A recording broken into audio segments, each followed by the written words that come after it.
If you're not in the right frame of mind after that, then there's just something wrong with you, isn't there?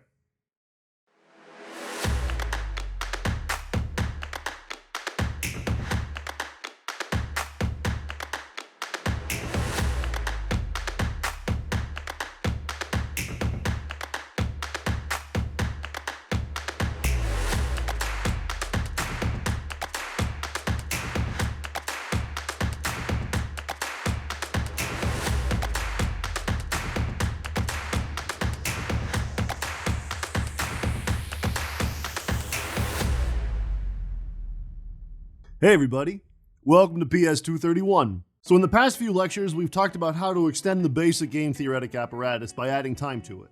So we had games in strategic form, and those were games where people made simultaneous moves, and that seemed reasonable sometimes, but not so reasonable other times.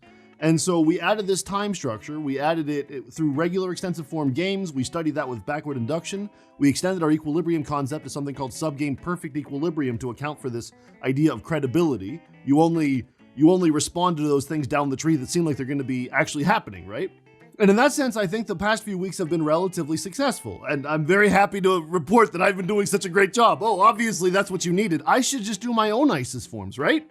So it's really nice to take something really foundational to our human experience in the form of time, add it to our model of strategic interdependence, and see that time introduces all sorts of interesting new lessons. And so over the next few weeks, we'll be taking another foundational aspect of the human experience and trying to add it to our models as well. And that foundational aspect of the human experience is information. You'll notice that up to this point, the players have known everything there is to know about one another. So if I like Bach and you like Stravinsky, you know that, I know that, and more importantly, you know that I know that, and I know that you know that you know that you know that. There's a lot that everybody knows about one another in terms of who likes which outcomes, and therefore which outcomes we might expect to see out in the wild. But it's not always like that, is it? It turns out that a lot of aspects of politics involve one player knowing something that another player doesn't, and not having any particular interest in letting the ignorant party know exactly what's going on. Oftentimes, there's a lot to be said for knowing something and taking advantage of the fact that you know it and somebody else doesn't. So when private information first started to get introduced to regular economic theory in the early 1970s, a classic example that arose from that was used cars. And suppose that you're a used car dealer, which you may or may not be by now. Geez, if you are, send money. But if you're a used car dealer and I'm a used car buyer, I rock up to your lot and I see a car and I'm like, boy, this car is the car for me.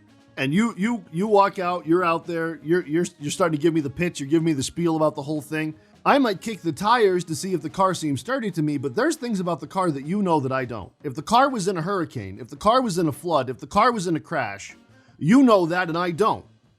Other than the fact that now there's regulations to that effect. In other words, if the car is a lemon instead of a cherry, now you know something about the car that I don't, yet I still have to buy it. I still have to either buy it or not buy it, even though I don't know everything. I could try to get more information out of you about the car, right? I might be like, wait, tell me if this car's been in a flood. But then if you told me, I wouldn't be willing to pay as much, so why would you tell me that? So in other words, in a canonical bargaining process, like buying a used car, private information can be a real source of power. And because we know all sorts of political processes are themselves cousins of bargaining processes, or are just bargaining processes themselves, it stands to reason that we ought to think about how information influences political processes. If one political party knows something about the constituency of a district that the other one doesn't, and they go to campaign there, why would the party that knows tell the party that doesn't what's going on? Why wouldn't they just run a campaign that runs away with the fact that they know this? People don't share information about that. If we're two countries thinking about going to war with one another, and you aren't as strong as I think you might be, if you know that your nuclear weapons program has failed and I don't, well, would you tell me that? Would you be like, hey, go easy on me because those nukes that I was trying to develop, it didn't quite work out this batch. So just go easy. Nobody would say that. So how do we incorporate private information into our models? How do we allow models to incorporate the fact that some players know things about themselves or just about the game that others don't? And that's what we'll be talking about over the next few weeks. We'll be starting with strategic form games of incomplete information, simultaneous moves, and so we'll extend the model into what's called a Bayesian game, a game in the Bayesian form. And we'll refine our equilibrium concept from Nash equilibrium to Bayesian Nash equilibrium, which is just much like subgame perfect equilibrium. It just takes what you know from Nash equilibrium and tailors it to this particular problem of incomplete information. Much like with the strategic form games lecture and the extensive form games lecture, all I want to do today is talk my way through a couple of different models so that you get a sense about what this looks like. We'll talk about what models are of this form and what a strategy is. It's a little bit trickier than what you've seen up to this point. And if you get those two things down really well, along with the standard expected utility calculations that I hope are becoming a little bit more rote for you by now, if you're good at those three things, you're going to be just fine, which is great news both for your mental health and in terms of learning a lot of cool things about political processes. So that's all I'm going to talk about this today, because you're going to see pretty quickly that this is different, but also kind of the same and really interesting, although kind of tedious. All the usual tensions that you're used to in this class, where there's something really cool, but it's also really hard. I think this is going to be maybe the exemplar of that. It's not that hard. You're going to see that you understand it better than you think that you do. The problem set will be designed to help you to poke at things, but I think you're going to get this just fine, because the intuitions that I've seen you develop in terms of strategic form games have been excellent. And I hope that these serve you really well in today's lecture, where we take strategic form games and make them incomplete information. So let's get to it. In the A block, we're just going to talk about a simple model of coordination, but where we don't know one player's type. It'll be a one-sided, incomplete information model of coordination. We're going to play Bach or Stravinsky. I didn't make you listen to Air on a G string for no reason. We're going to play Bach or Stravinsky, but the thing is, I'm not going to know if you actually want to hang out with me. And that's different than reality, because I know that you don't want to hang out with me in reality, but I'm not going to know. I'm going to go into the interaction not knowing if you want to hang out, if you want to go to the same musical show. We're going to see that that introduces all sorts of nuances in terms of what I ought to do, what the version of you that wants to meet with me does, and what the version of you that doesn't want to meet with me does. Multiple versions of you. Oh my goodness gracious, the mind is already getting bent! I'll also want to talk about what a strategy looks like in a Bayesian game. It turns out that that's one of the more nuanced things. That's going to be the trickiest thing for you as we go through Bayesian games, is knowing exactly what a strategy is. And that's tricky, because that's going to be the rudiment of our equilibrium concept next week. So try to pay particular attention to what a strategy is in a game like this. It's going to be just as nuanced as what a strategy was in an extensive form game, where you're like, I need something for every decision node, not just for the equilibrium path. Here, there's going to be a similar little trick, but once you get good at it, you're going to be just fine. And then in the B block, I want to show you what two-sided incomplete information might look like by talking a little bit about a trade war. We'll focus on international trade, and we'll think about what it looks like if neither party knows the trade preferences of the other, which is pretty realistic in terms of how international trade plays out. You'll see that actually everything goes exactly through. The A block and the B block are just going to be the same thing kind of twice. The analysis is going to be harder, but let's postpone that till next week in the future, right? But you'll also see that things get very intriguing very quickly in terms of what happens if neither player knows exactly everything there is to know about the other player. That seems really realistic, but it's also really hard, you're going to see.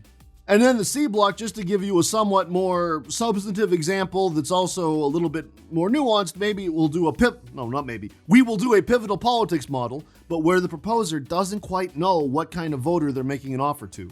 I just want to get your appetite whetted a little bit in terms of what an extensive form game of incomplete information would look like. How do you make an offer to somebody when you don't quite know the reservation value? How do you make an offer to somebody when you don't quite know what they want?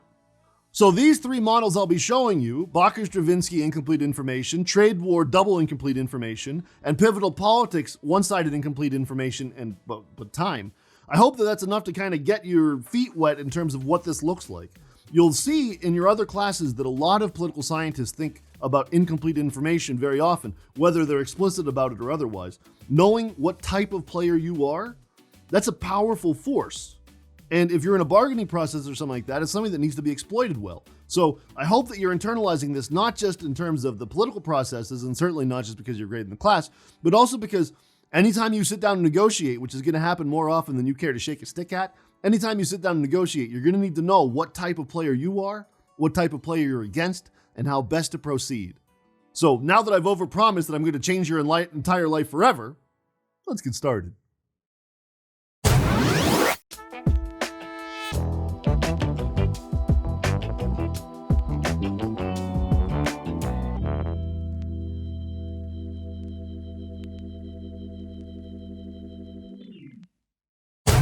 Here in the A block, I want to revisit Bach or Stravinsky. So you'll remember the basic idea of Bach or Stravinsky is as follows. Once upon a time, there were two musical companions. I'm a musical companion. You're a musical companion. We are two musical companions. And we want to watch a show together. We both love classical music and we want to watch together because we're musical companions. But the problem is, one of us likes one show and the other one likes the other show.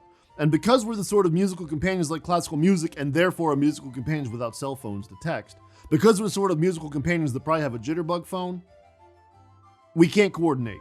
It's a simultaneous move game. So in Champagne, they're showing Bach, and in Urbana, they're showing Stravinsky. And so I, the role musical companion, can either go to Bach or to Stravinsky. Or to Stravinsky. Or to Stravinsky. I got to get that down today. Or to Stravinsky. Stravinsky. Stravinsky. I got it. I got this down. Don't you worry. I got this down. I don't get this down. And you're the column musical companion. You can go to Bach or you can go to Stravinsky. Those are the two options. In the usual telling of the story, I like Bach and you like Stravinsky. And in the standard model, I like Bach and you like Stravinsky. It's like the standard model of you and I being musical companions. So if we both wind up at the Bach show, 2 happiness points for me, we're together and counterpoint. And 1 happiness point for you, we're together, prosaic rhythm structure. By the time I'm done with you, you're going to feel like you went to college, for the record. That's my goal here. By the time we're done, you're going to feel like you went to college. If we both go to Stravinsky, 1 happiness point for me, we're together, but I'm kind of finding this harmony kind of stupid. 2 happiness points for you, we're together and polyrhythm. And if we go to different shows, we're both crestfallen, we're both heartbroken, we're basically in the musical equivalent of a car crash. 0 happiness points apiece. So that's regular old Bach or Stravinsky. We want to coordinate, but we don't have the same preferences about where we wind up. It's a bargaining problem. So if I were you, I would draw a little utility imputation space and see that Bach Stravinsky and Stravinsky Bach are both Pareto dominated by Bach Bach and Stravinsky Stravinsky. And what is more, Bach Bach and Stravinsky Stravinsky are not Pareto dominated by any other alternatives and thus form a Pareto frontier. If I were you, I would do all of that. But I'm not you, and you're so happy about that. Now, let's add a wrinkle.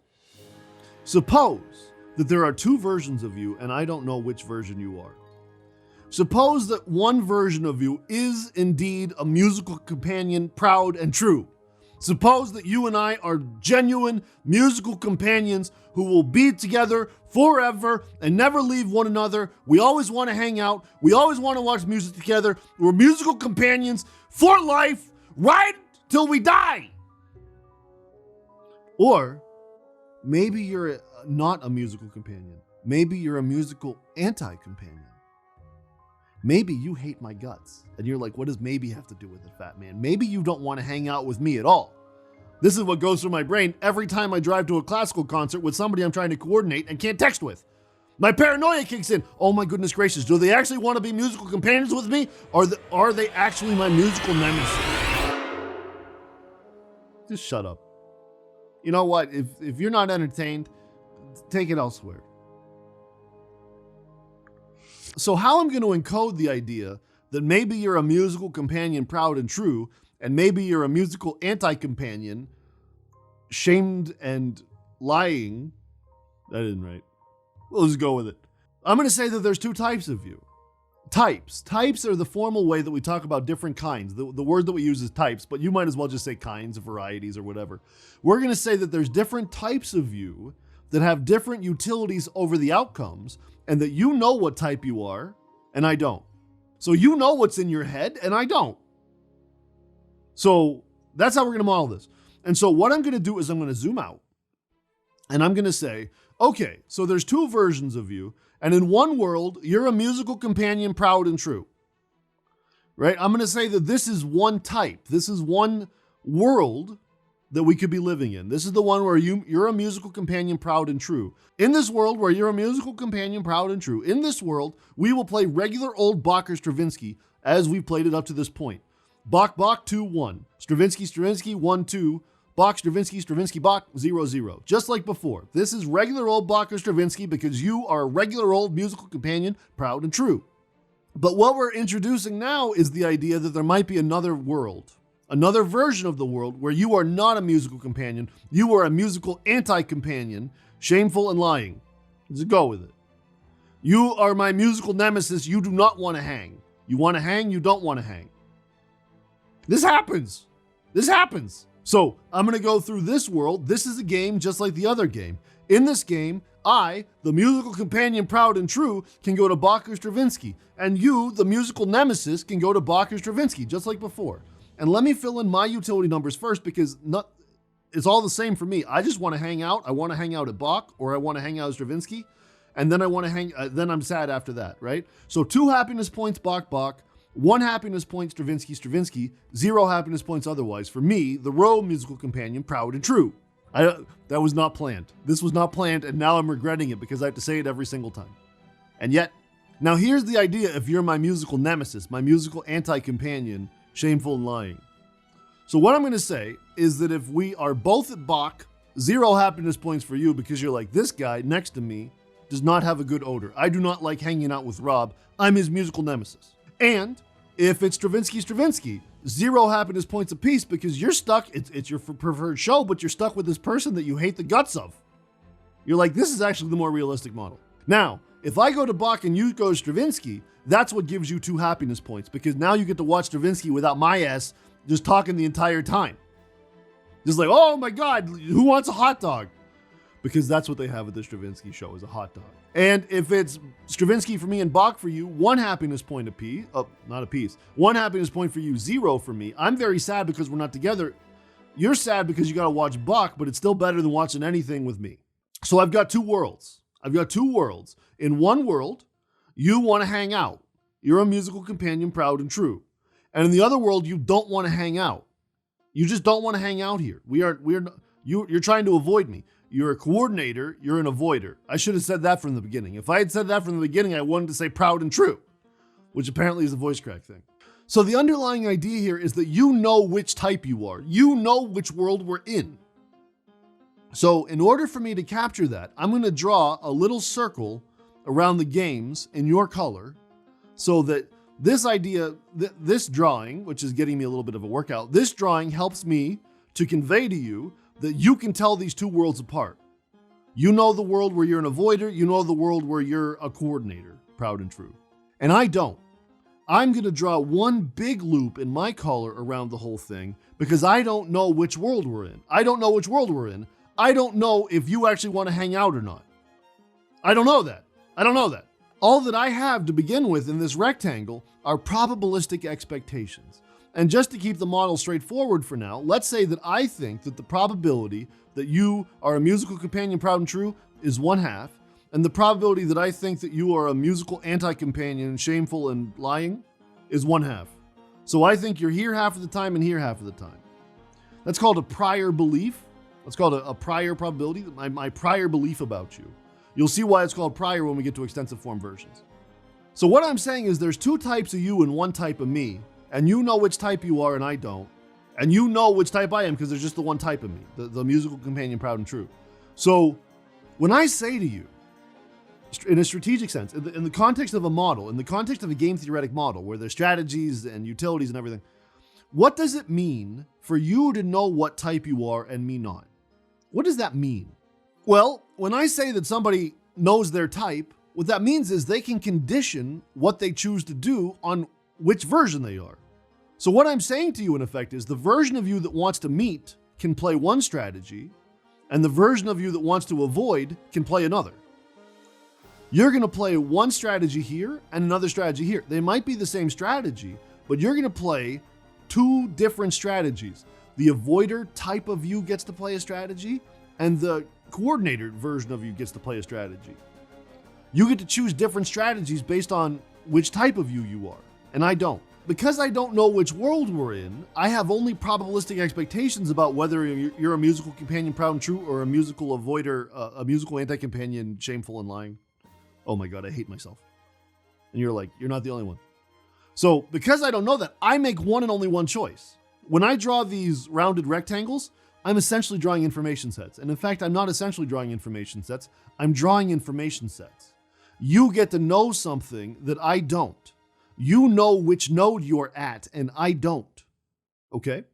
In order for me to give you a sense of that, let me draw a tree, even though it's an extensive form version. I'm going to use information sets in a clever way to try to convey this idea to you. I haven't tried this before, so I hope it works. So I'm going to introduce a particular kind of node that you haven't seen before, but that you're going to see a lot moving forward in the class. So up here at the very top middle, I'm going to draw what's called a random node. And the idea here is that what happens at a random node is, you guessed it, random. And the way that we convey this is we say that there's a particular player there, but it's not a player that we've talked about up to this point. It's not you or me, it's nature. It's nature. Nature is going to make the first move, and nature is going to tell us whether or not you're a musical companion, proud and true, or a musical anti-companion, shameful and lying. Nature makes that choice. That wasn't even remotely close, but there we go. Just imagine if I aimed at the camera. Just imagine if I looked at the camera and you're like, actually, the less you look, the less I have to see of you, so it's better. Shut up. So nature makes a move. Nature makes a move. They choose which version of player 2 we have, which version of you we have, okay? And so what I'm going to do next is I'm going to put your decision node. I'm going to put player 2's decision node after this choice. So after nature has determined whether you're a musical companion, proud and true, or a musical anti-companion, shameful and lying, you get to make a move. There's a decision node for you. And you know which one we're at. You know which world we're at. You know exactly which world we're in because you know what's in your head and I don't. I can guess. But I don't really know, okay? So you can go to Bach or Stravinsky in either world, right? So if we're in the world where you're a musical companion, proud and true, you can go to Bach or you can go to Stravinsky. And in the world where you're a musical anti-companion, shameful and lying, you can go to Bach or you can go to Stravinsky, right? And you know which world we're at. In order to highlight the fact that what we're talking about in the full Bayesian version is I'll put little tiny information sets, which is a little bit pedantic, but we'll say you get to know exactly which node you're at. You get to know which decision node you're at. It's like an advantage that you have, maybe. Maybe not. Actually, we'll see pretty soon that more information can hurt, if you can believe it. But the reason that more information can hurt will have something to do with credible commitment. Oh my goodness gracious, it's all coming together. Don't worry, I'll ruin it. Now, irrespective of your choice, no matter what happens after that, I get to make a move. Player 1 gets to make a move. So there's 4 decision nodes for me, but they're linked in information sets. And in fact, in order to convey the fact that 1, I didn't get to see what you did because it's a simultaneous move game, and 2, I don't get to know which version of you are, because of that, I'm going to have to link all 4 of my decision nodes with 1 information set. I have to link what happens if you're a musical companion that went to Bach, what happens if you're a musical companion that went to Stravinsky, what happens if you're a musical anti-companion that went to Bach, what happens if you're a musical anti-companion that went to Stravinsky. I don't know any of those. I can't distinguish any of those because I haven't seen what you've done and I don't know what's in your head. Consequently, I have one and only one choice to make, right? So all these decision nodes are here, but remember, a strategy in a game like this is you have to say what you would do at every information set. Here, I've only got 1 information set, so I'm only making 1 choice. That's what I tried to tell you in the Matrix version. And I can go to Bach or Stravinsky or Bach or Stravinsky or Bach or Stravinsky or Bach or Stravinsky. There's 8 endings. There's 8 endings to this game, depending on which version of you are, what you did, and what I did. I'm not going to fill all of these in manually, but just to call your attention to it, if you're a companion that went to Bach and I went to Bach, 2 for me and 1 for you. If you're an anti-companion that went to Stravinsky and I went to Bach, 2 for you and none for me. And so on for all 8 of these. And the only reason I drew this, it isn't to do the formal analysis or anything. I'll show you how to do that next week. But what I wanted to show you is, now it should be a little bit more obvious what a strategy is for you. One type of you gets to make a move over here. The musical companion knows that they're a musical companion and can condition their choice on that. And the musical anti-companion knows that they're a musical anti-companion and gets to condition their choice on that. I haven't linked these 2 decision nodes with an information set because they know where they are. They know what nature made them. Man, I'm so jealous of them. I wish I knew what nature made me. But I don't know what nature did to you, and I don't know what you've done. So I make 1 and only 1 choice. You get to condition your choices on nature, and I don't.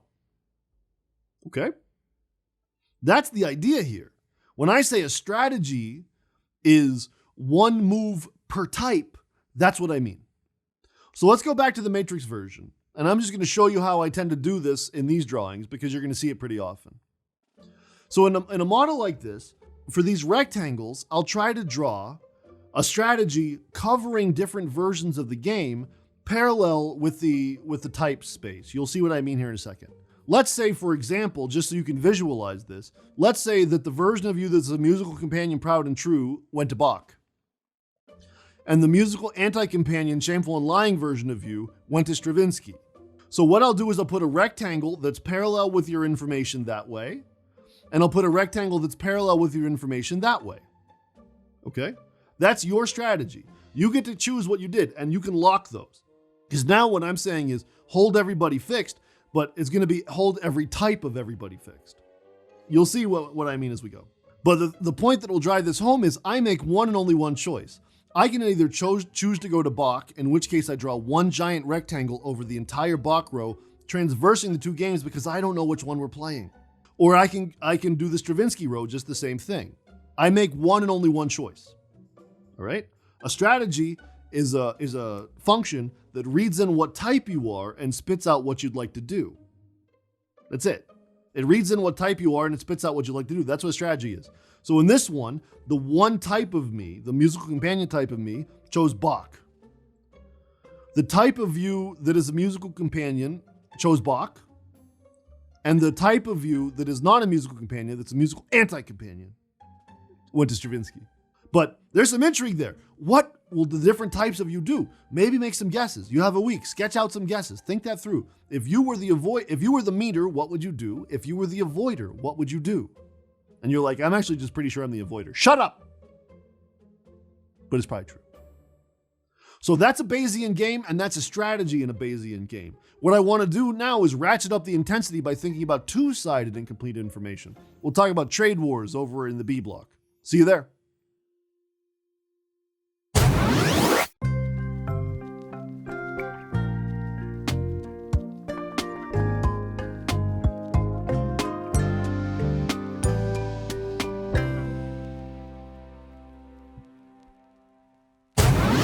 So here in the B block, I want to go into the exciting world of trade wars.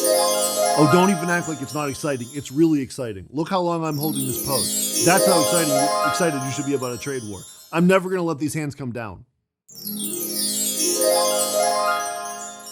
Not a credible commitment, is it?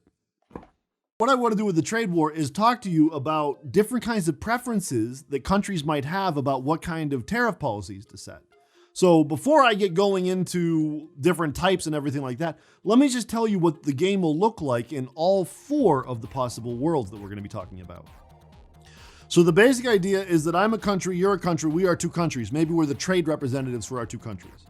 And the basic idea is that we're going to be able to simultaneously set some tax rate for imports, right? So a lot of countries have to set a policy about what kind of tariffs they want to place on goods that are being sold from other countries' firms in their own territory.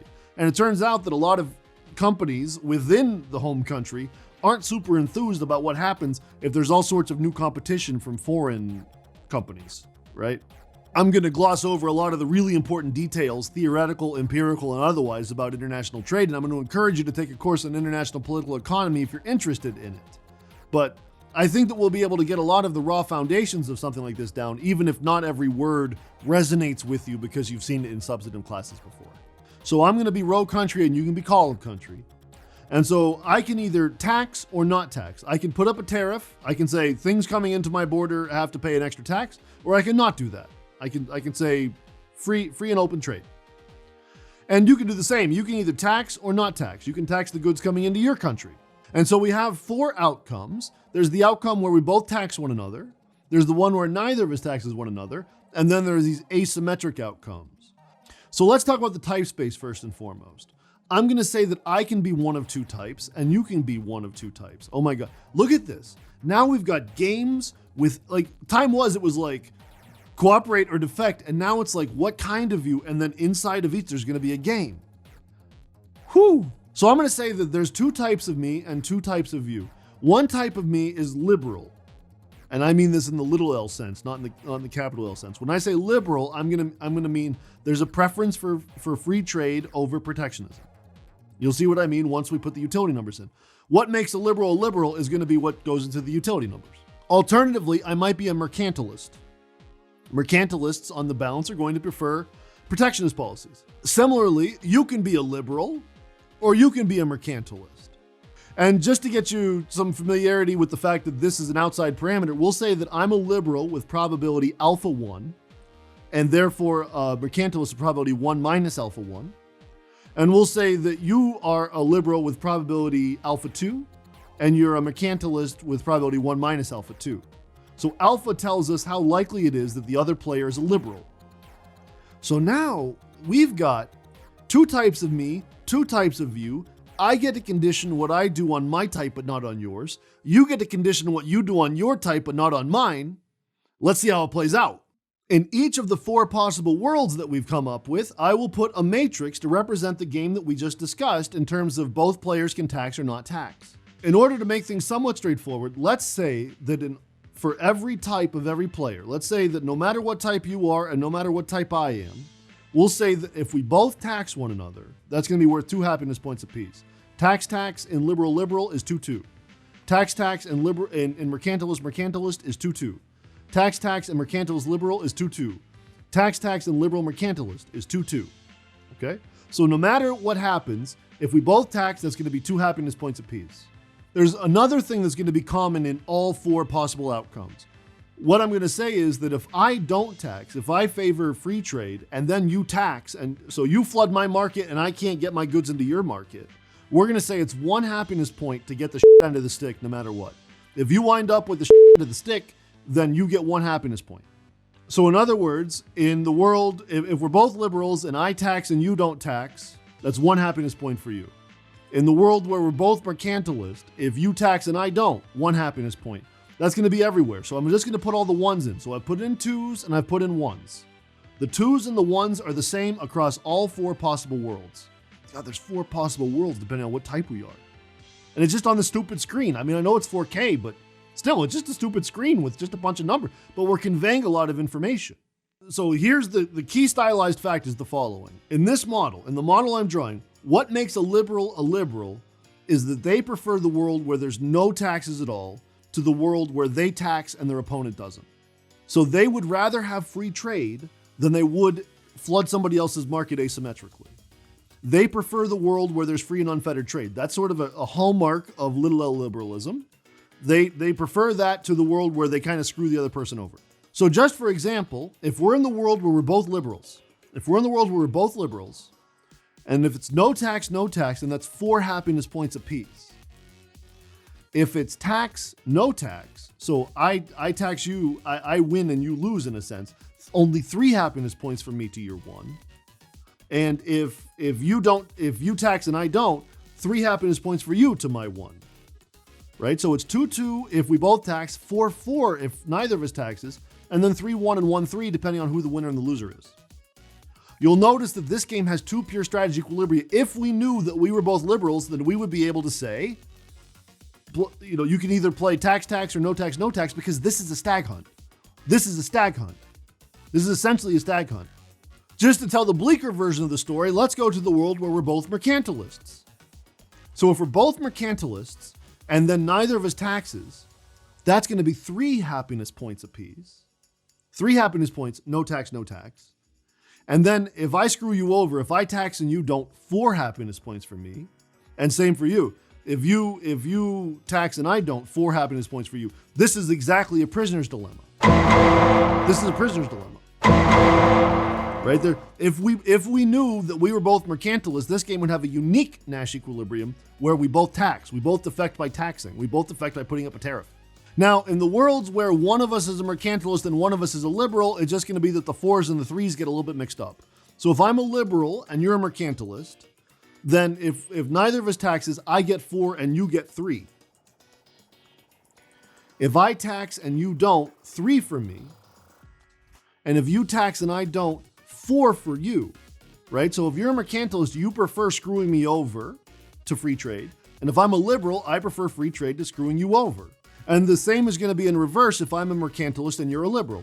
If I'm a mercantilist and you're a liberal, then if it's no tax, 3 happiness points for me, 4 for you. If I tax and you don't, 4 for me. And if you tax and I don't, 3 for you because you're a liberal. So that stylized fact, that little stylized fact, that liberals prefer no tax to no tax. That has given us some nuance because one version of the game has two equilibria, one version has one, and these other two versions you can confirm for yourself also have one pure strategy nice equilibrium where it's no tax.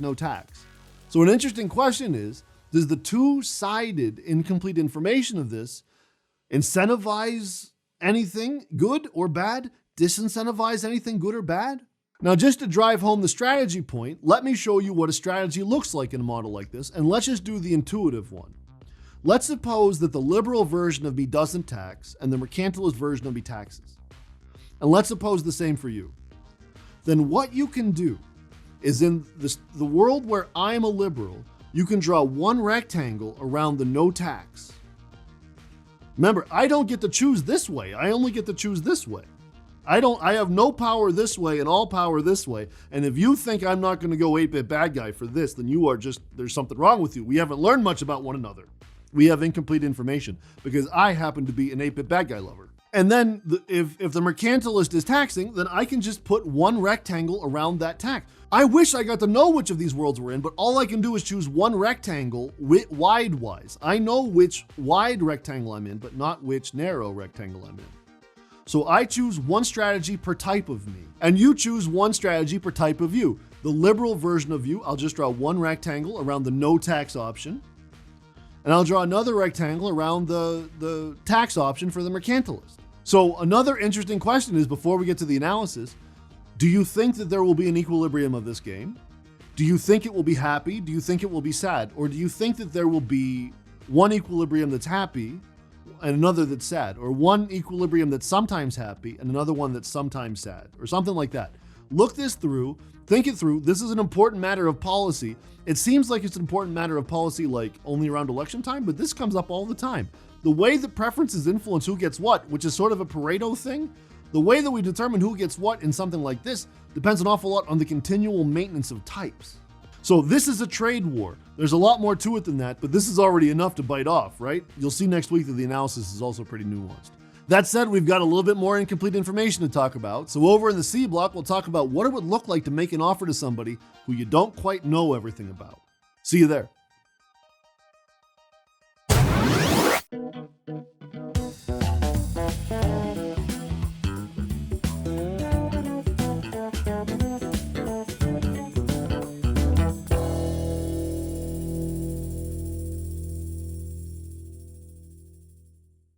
That escalated quickly, right? Suddenly we went from being musical companions, proud and true, to being trade partners on the global scale.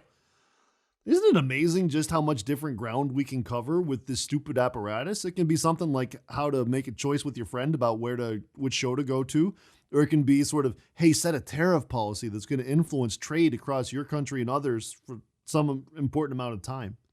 It might not occur to you, but it's kind of important to think about the method of understanding politics sometimes and not just the politics themselves. If we think about the method, then we can see all sorts of different politics are linked in more ways than you realized. And as evidence of that, here in the C block, we're going to talk about pivotal politics. You know, there's all sorts of reasons for gridlock. There's all sorts of reasons that people don't make proposals that get voted through. There's all sorts of reasons that the status quo persists. And a lot of those reasons get pinned down by the pivotal politics model. We can understand the source of that gridlock pretty well by thinking that through. But I think that one thing that I might be able to say to you is that problem is exacerbated by the fact that you don't always know the preferences of the pivotal voter. If you think about the United States Senate, there may be several different senators who are the true median on a given issue. The pivotal voter might be somewhat in flux.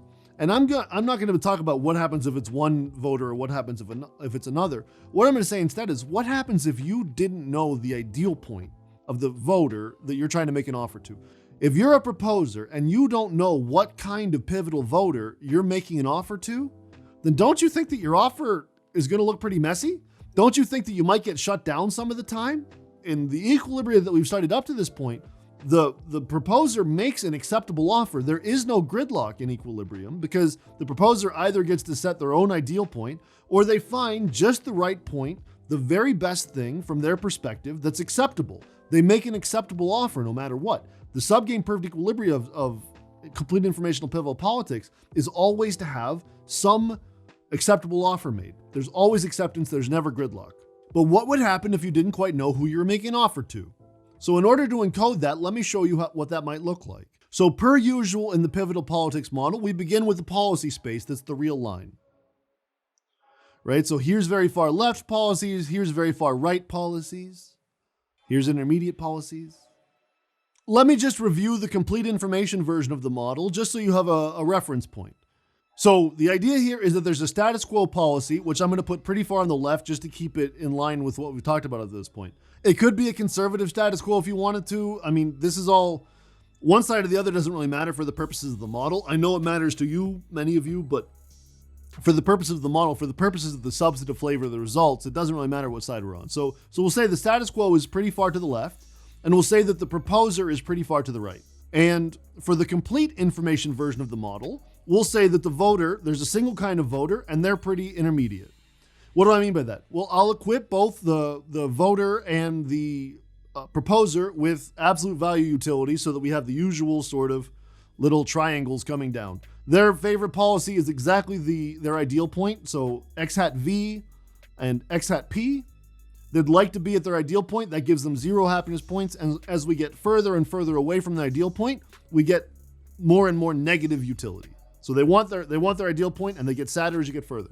So just to review the equilibrium prediction of the complete information version of the model, let's just suppose for now that the status quo isn't so far to the left that the proposer has complete power.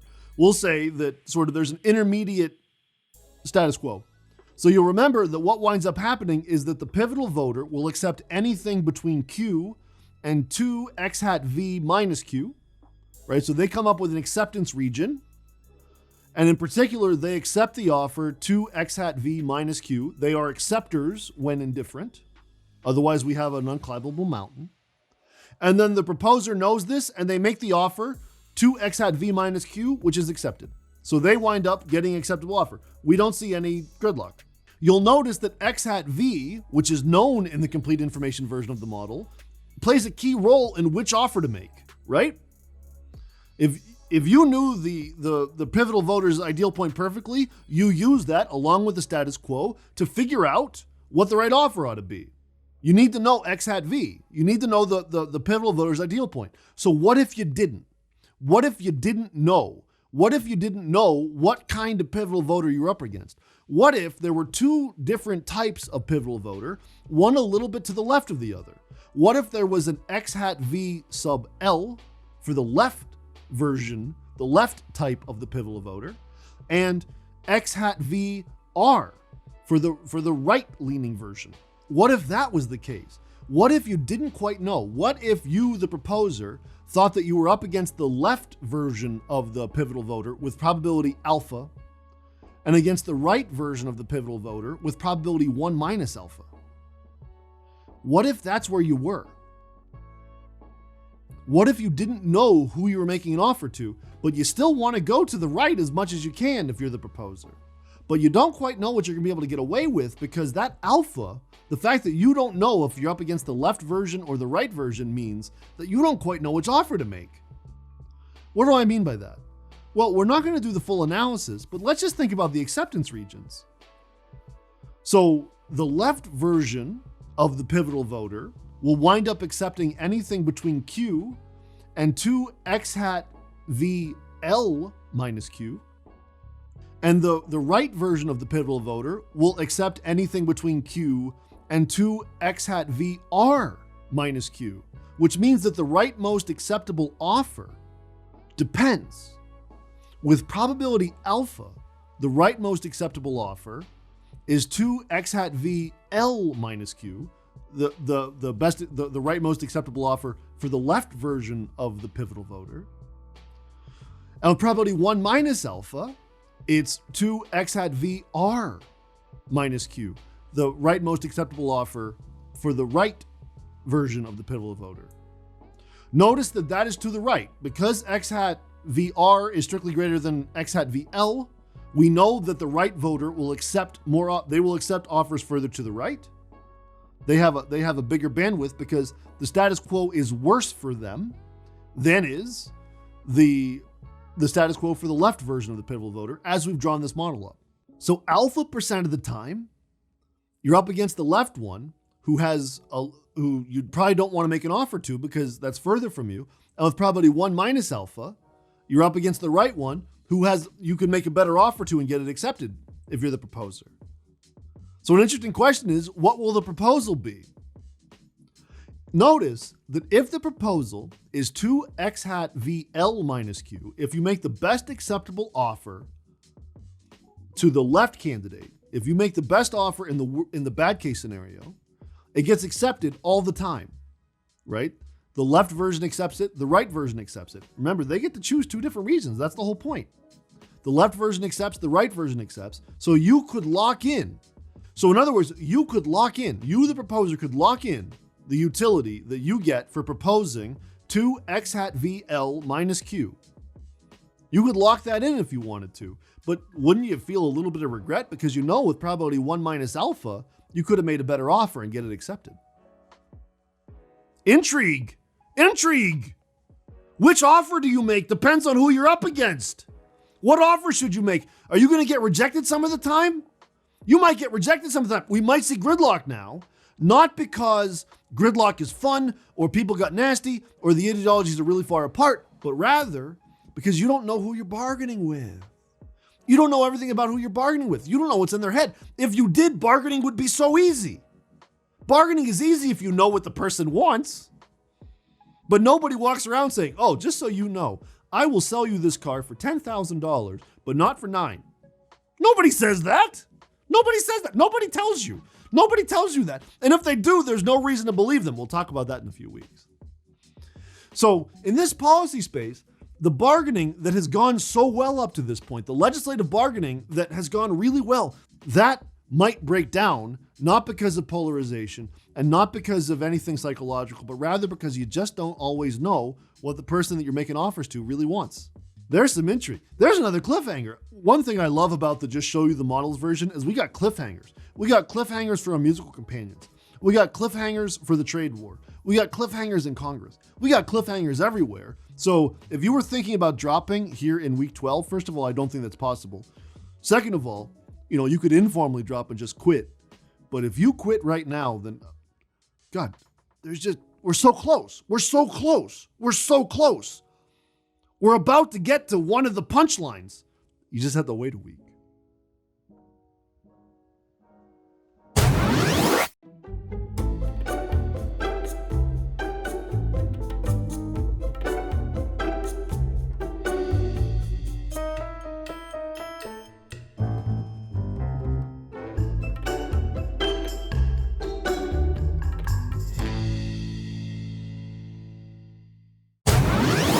So what do we talk about today? Well, we talked about information. We talked about what it is for you to know something about yourself that I don't. And for me to know something about myself that you don't, potentially. Two-sided incomplete information. And we talked about what the micro foundations of that might be. Slight imperceptible differences in somebody else's ideology. Or different policy preferences, something like a trade policy, where it isn't like somebody's ideology or something, but you're choosing some policy to set, and there's different preferences over those policy outcomes. Or even just with the musical companions, we were kind of talking about what happens if you're bargaining with somebody that wants to bargain with you, and what happens if you're bargaining with somebody that doesn't. There's all sorts of different reasons that people differ. There's all sorts of different reasons that there are different types of you and different types of me. There's all sorts of different reasons for that. These can be psychological, they can be ideological, they can be something about your history. There's all sorts of reasons, and whenever you take other classes, I hope that you will look at individual level things like the sources of ideology. Look at that and then think to yourself, is that something that could be verifiable by somebody else? You know your political preferences better than I do. And even if you don't know them perfectly, there's information that you have about your preferences that I don't. You have a more precise sense probably of what you like than I do. The question is, what are the origins of that? And could I learn enough? Could I ask you the right questions and learn enough? And sometimes the answer is yes, and sometimes the answer is no. So in your other classes, I hope that this informational thing really, really pops up, because what makes one type of actor that type of actor? What makes a liberal and a conservative? What makes a mercantilist a mercantilist? What makes a coordinator and a musical anti-companion shameful and lying I've already lost it. What makes these things themselves is an essential question that lies outside of this class. I can't tell you in this class why countries prefer liberal or mercantilist policies. I can't tell you in this class when people want to coordinate and when they don't. I can't tell you in this class the little imperceptible differences of ideology for the pivotal voter and where they come from. I can't tell you any of that in this class, but what I can do is show you, conditional on these differences, conditional on the types, how does that type screw everything up potentially, or maybe even enhance things. We'll see about this in the coming weeks, won't we? It seems to me that private information is just a fact of life the same way that uncertainty is. You know, one source of uncertainty for me is the weather. I don't know if it's going to rain or snow or anything tomorrow.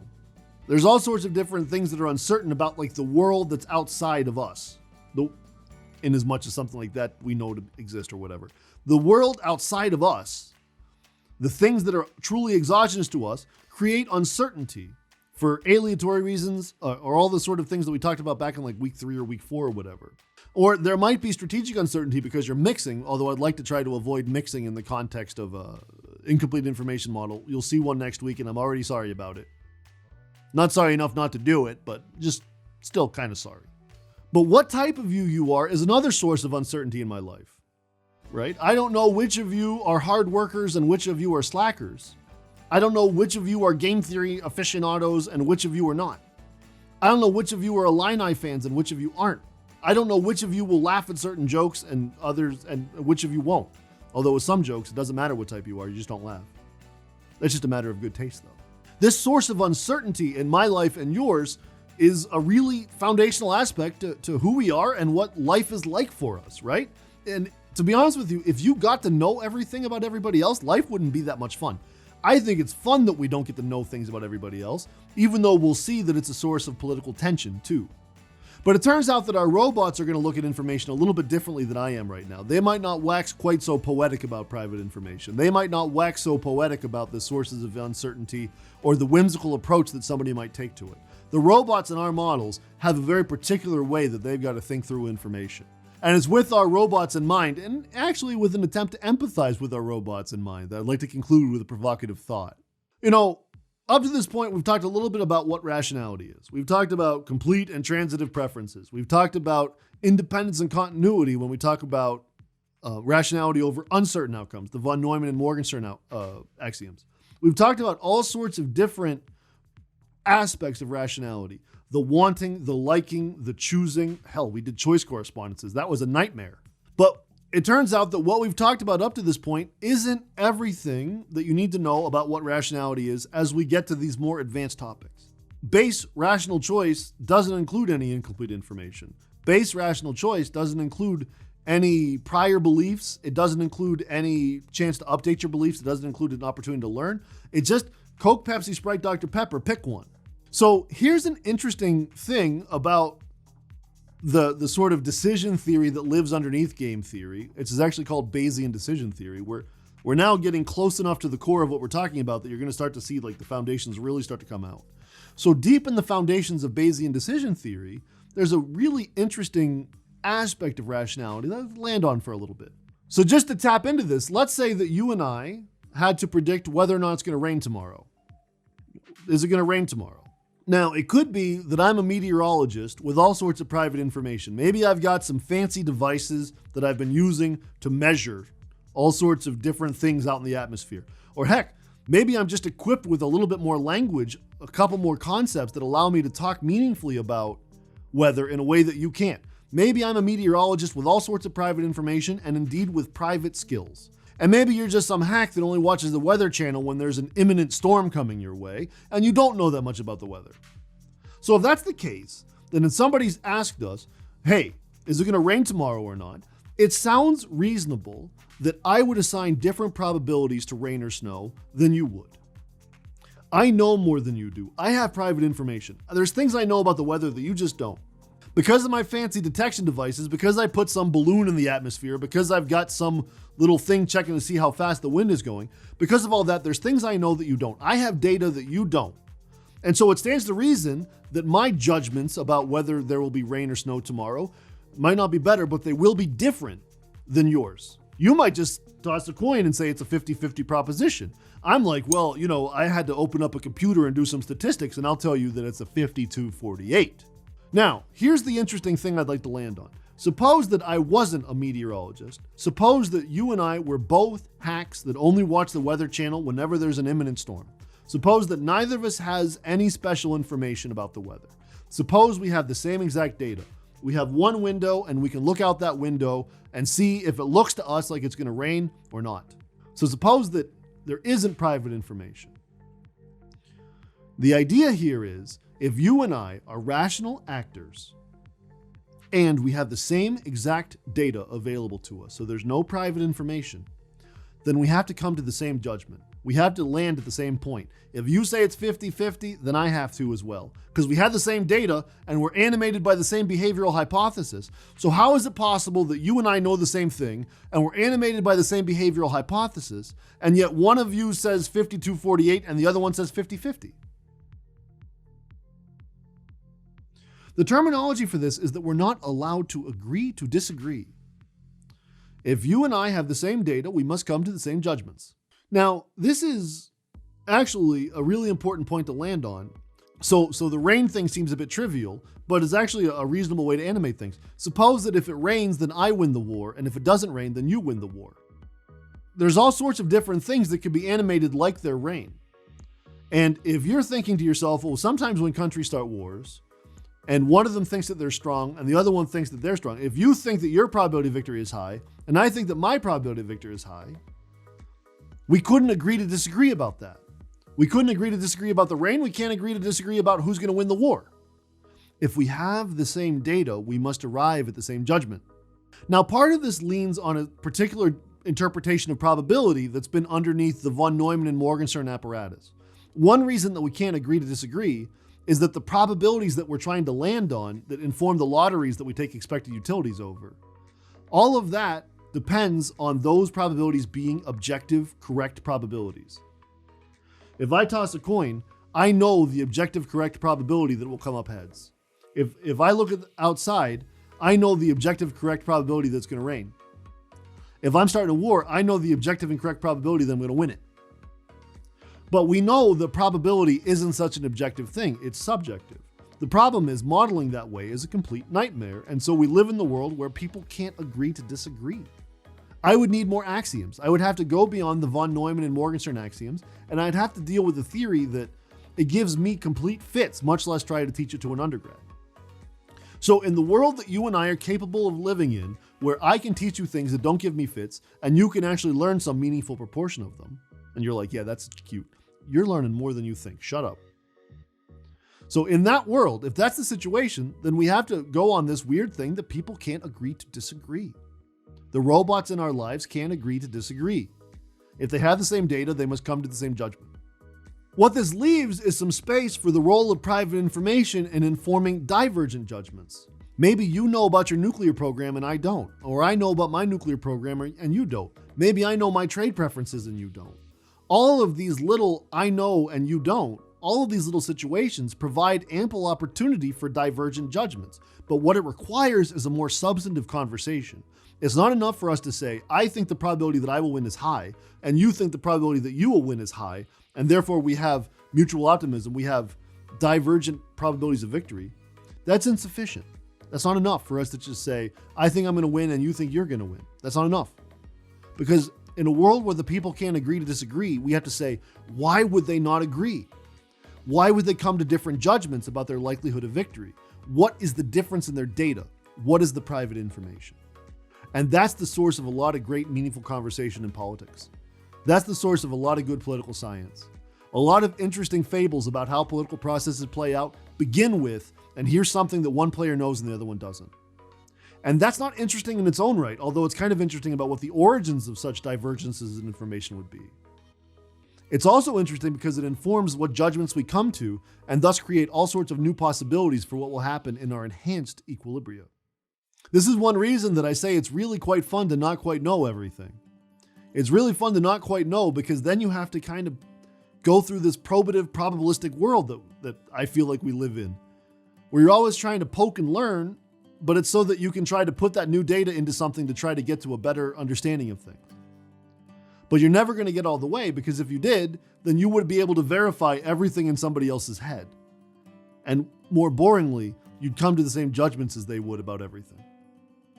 I don't think that's something to aspire to, which means that I want to learn, but maybe I don't want to learn everything. Which is good, because we're only here for so long, right?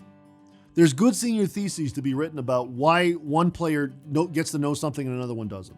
There's good senior theses to be written on the origins of divergent judgments.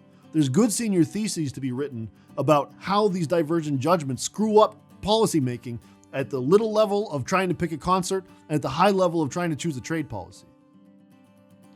These are good senior theses because they require you to think about the underlying structure of information. They require you to know why the people can't agree to disagree. What are the differences in their data? That's one of the most foundational questions in all of politics. We have to gloss over it because we have to compute equilibria, but it's something I hope won't leave your mind. Now, one nice thing about not being one of the robots that it's nice to empathize with now and again is the following. You and I can agree to disagree pretty often.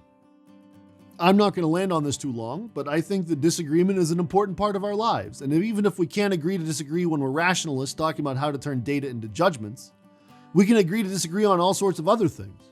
We can agree to disagree on whether or not game theory is cool. We can agree to disagree on whether or not this is going well. We can agree to disagree on what ought to be on your final. What's going to be really important in the coming weeks is talking about how what we choose to do or say influences our ability to transmit information in a credible way with strategic interdependence. If we don't agree, can we communicate? Or does the underlying structure of our strategic interdependence that throws off things like collective action problems, will that informational problem throw things off or enhance them? The answer, of course, is that it depends, and it depends in really interesting ways. So go write a senior thesis, would you? Along the way, you're probably going to have to learn how the heck to analyze models like this, which is exactly why there's a PDF open in front of you called Problem Set 12. I can't wait to go through that with you because I think you're going to learn an awful lot. But more importantly, you're going to be prepared to learn even more because our time together is coming to an end. And although I'm not looking forward to that, I am looking forward to you going on to learn whatever it is you're going to go learn. But in the meantime, thanks for watching.